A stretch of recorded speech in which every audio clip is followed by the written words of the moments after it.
Guys, mayroong natirang baboy pa kanina. Hindi pala nilahat ng asawa ko lutuin. So, ang gagawin natin po dito is kakat natin siya. Kasi adobo daw natin.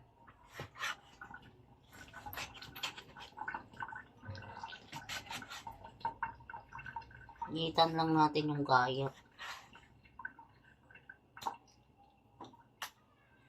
Gusto daw niya adobo.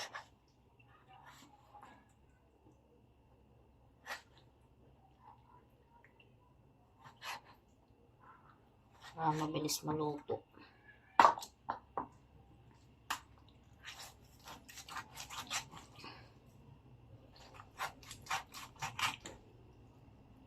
Parang makunat yung balat nito.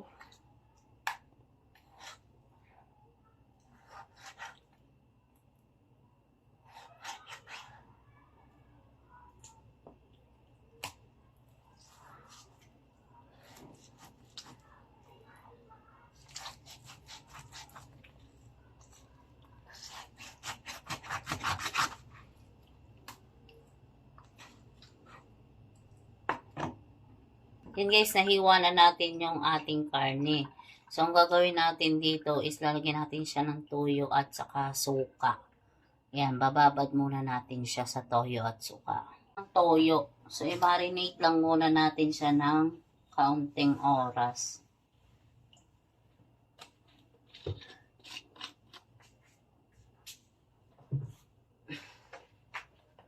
Tsaka po suka.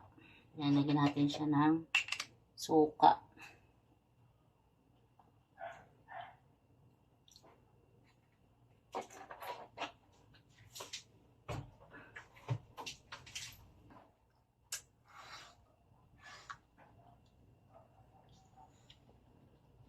Yan o. Tapos lagyan natin siya ng ano. Kasi mostly tinitikman ko kung naghalo na ba yung ano, asim at saka yung ano niya. Yung alat. Tapos paminta. Nalagyan ko na po siya ng ano. So, ano ko medyo maasim. Lagyan ko ng toyo. Tapos, lagyan ko siya ng bawang at saka ng sibuyas. Yan, i-mix ko lang siya.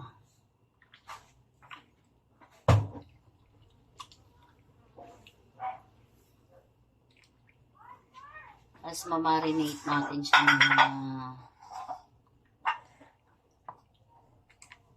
5 to 10 minutes.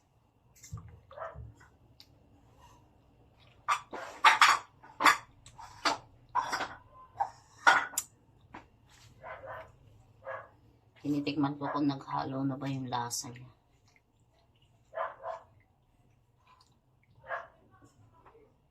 So yan guys, ginagawa ko, minamarinate ko lang muna siya.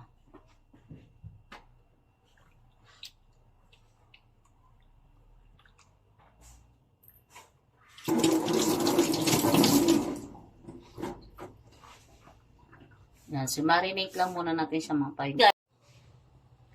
Yan guys, gagawin natin is, igigisa na natin yung ating bawang at saka sibuyas. Ganito po ako mag-adobo.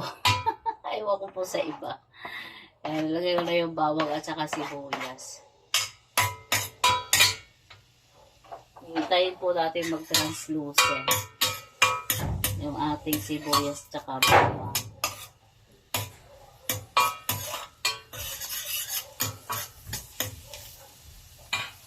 Kapag ganyan na po yung ating bawang, ilalagay na natin yung baboy. So ako po, hindi ko po muna sinasama yung sabaw.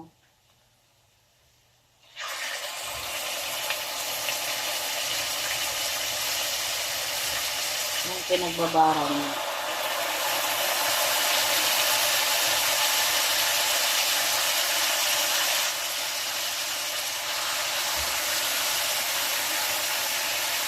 I-separate ko po muna. Mamaya ko po sa lalagay.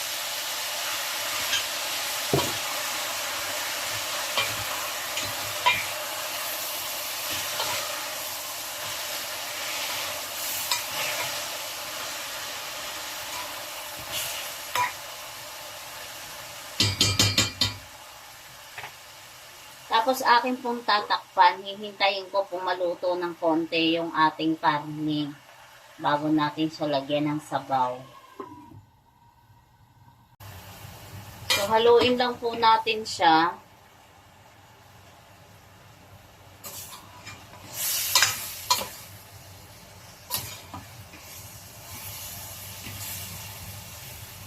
Yan, lumabas na po yung sarili niyang katas.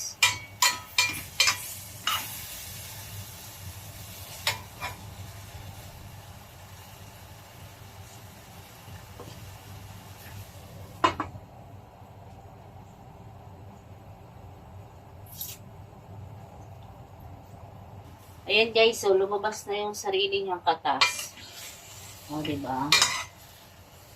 Ayan. Tapos saka ko ngayon ilalagay itong kanyang sabaw. Yung pinagbabara na niya. Nilagay na natin. And then, lalagay ko. Kasi namumuna. Nalagay ko yung yung stock kanina na pinaglagaan ng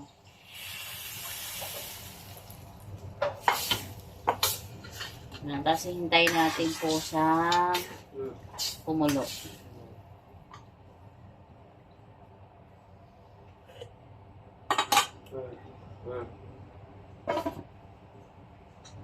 So, malapot na yung sabaw natin. Konti na lang. Yan. So, gagawin natin dyan is lalagay ko yung bulaklak ng puso ng saging na niloto ko nung isang araw. Ngayon guys, yung bulaklak ng puso ng saging na binilad ko nung isang araw, nilagay ko dito. Ayan na guys, luto na yung ating adobo with bulaklak ng saging. So, nilagay ko yung bulaklak ng saging dito. Sarap siya pala. Masarap siya.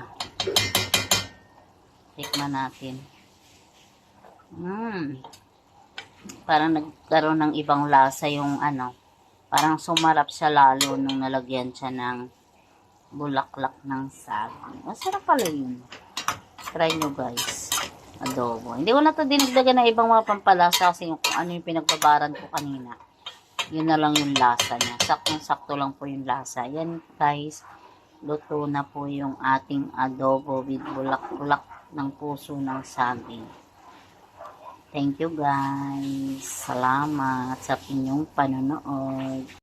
Yan yung ulam namin ngayon. Adobong baboy na may puso. May bulaklak ng puso ng saging. Masarap siya guys. Yan. So ngayon lang ako nag-try nitong magluto. Natikman ko to kay Nanay Nelen. Kaya niloto ko rin po dito sa bahay. Nagustuhan din ng asawa ko, masarap daw. Kain tayo guys.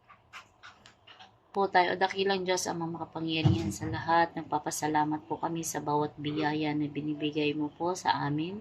At ganoon din po, Panginoon, sa lahat ng mga nanonood sa amin. Panginoon, patuloy mo pagpalain ng bawat isa. Panginoon, maging sa pagkain na nasa aming harapan, pakabasbasan mo po ito ng kalusog at kalakasan ng aming pisikal na katawan. Panginoon, Ama, salamat po sa iyong mga pagpapala sa bawat blessing. Patuloy po pagpapala sa tahanan ito at binabalik ko po papulit pa sa salamat sa iyong dakilang Panginoon Jesus. Amen. Amen. Kain po tayo guys. Yan. Ang ulam namin ay adobo. Adobong baboy na may bulaklak ng puso ng saging. Nasunog yung aming sinaing. Pero masarap pa rin po yung tutong na to. Kahit sunog.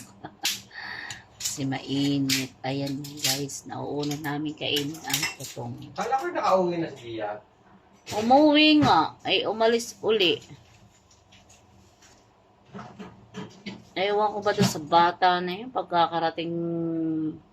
pagkakarating dito sa bahay eh.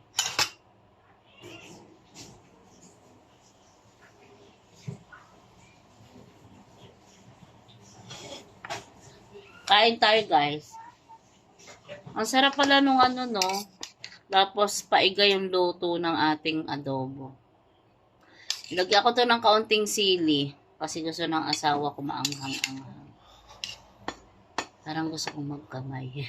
Thank you, Lord. What's this food? Sarap ng puso ng saging, oh. Parang siya yung naging gulay. Hindi ako makapagkakain ng madami. Bakit? Ewan ko. Parang ako busog na. Kakain ko na kasi ako busog na eh. Mm. Kanina, ganun. Mm. Sarap pa ng ulam kanina.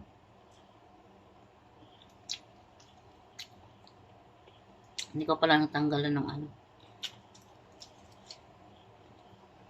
Yung parang palito. Kalimutan ko. Ang din. Yung ganito, oh.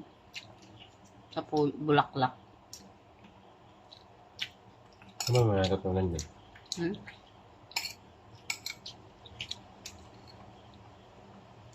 Masarap siya pag pinatuyo yung ano, yung luto. Ano mahal? Sarap mo. Kasi hindi ko nangangain. Ha? Hindi ako nangangain. Pangangain ito? So, masarap ang lasa, no?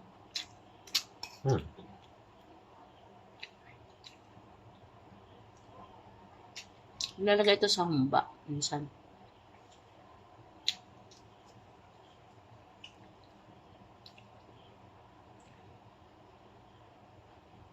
Bukas ano oras tayo alis?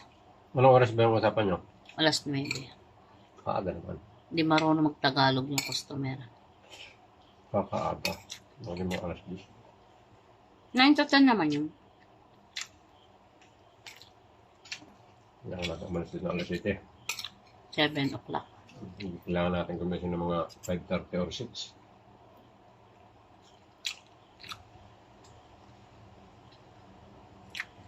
Magbabaon tayo bukas. Ay, gumising ka na maaga. Para makapagluto.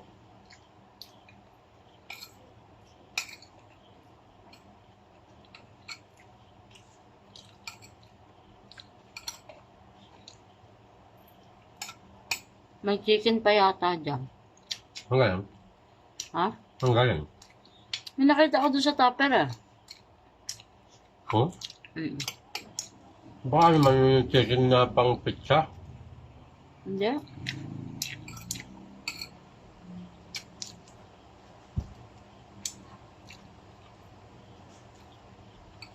Kung gusto kong uminom ng malamig na tubig, eh, hindi naman pwede. Bakit? Masakit sa lalamunan. Mm. Ngayon at nawawala na galing na uli. Wala na rin. Kahapon nga lang ako nakainom ng puro malamig na tubig ang iniinom ko kahapon. Kain tayo guys. Makain po ba kayo ng bulaklak ng puso ng saging? Masarap. Halo sa adobo.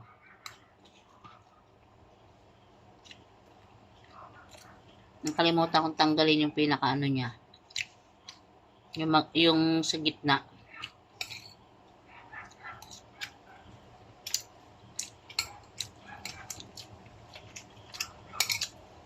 Masarap siya. Parang siya na yung pinakagulay niyo sa adobo niyo.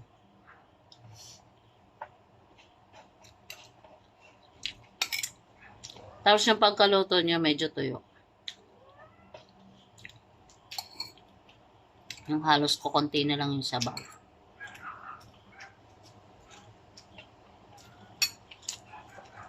Salamat guys sa inyong panonood. Kain po.